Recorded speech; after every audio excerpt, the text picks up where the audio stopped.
हरीश कुमार ने फिजिक्स में पीएचडी करने के बाद भारत की एक अहम यूनिवर्सिटी में लेक्चरर के ओहदे पर उबूर हासिल किया। वो पहले ही हिंदू धर्म से मुतमईन नहीं थे। लंदन में तालीम के दौरान स्टीफन हॉकिंग के लेक्चर्स और किताबों से इतना मुतासिर हुए कि खुदा के मुनकिर हो गए। उनका इनकार इस हद तक बढ़ गया कि वो बड़े बड़े मुस्लिम, क्रिश्चियन और ज्यूइश उलेमा से मुनाजरे करते रहे, यहाँ तक कि डॉक्टर ज़कीर नाइक भी उन्हें मुतासिर न कर सके। डॉक्टर हरीश कुमार खुद बयान करते हैं कि 2005 की छुट्टियों के दौरान एक दिन सुबह एक मुस्लिम सब्जी फरोश ने दरवाजे की बेल बजाई। हम पिछले 20 सालों से उसी से सब्जी खरीदते आ रहे थे। उस दिन मैंने उस चाय की पेशकश की जो उसने कबूल कर ली। हस्बे आदत मैंने अल्लाह के वजूद पर बेहस छेड़ दी। आधे घंटे की गुफ्तगू से यह अंदाज़ा हुआ कि वो एक सीधा सादा मुस्लिम है, 5 वक्त का नमाजी, लंदे में सच बोलने वाला और ईमानदार, और मुनासिब दामों में सब्जी बेचने वाला। चाहते वक्त उसने एक ऐसी बात कही जिसने मेरी पूरी जिंदगी बदल कर रख दी।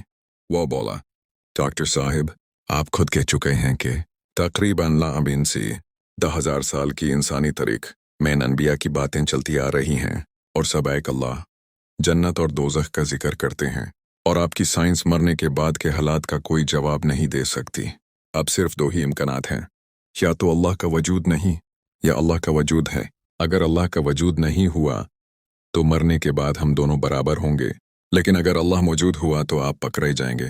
तो दोनों सूरतों में फ़ायदे में कौन है, आप खुद फैसला कर लीजिए। इसलिए बेहतर यही है कि अल्लाह को मान लिया जाए और उसके हुक्म के मुताबिक ज़िंदगी गुजारी जाए, क्योंकि उसका कलाम इंसान को सीधे रास्ते पर चलने की दावत देता है। मैंने सारी ज़िंदगी प्रोबेबिलिटी, इम्कानात के लेक्चर्स दिए थे, लेकिन उसके जनाए के बाद पहली बार मैंने इस प्रोबेबिलिटी पर गौर किया कि दोनों सूरतों में अल्लाह को मानने वाला ही फ़ायदेमंद है। मुख्तासिर यह कि इसी सोच के बाद मेरे जहन में ये सवाल पैदा हुआ कि कौन सा आसमानी मज़हब बेहतर है। अध्ययन का मुतालिया तो मैं पहले ही कर चुका था।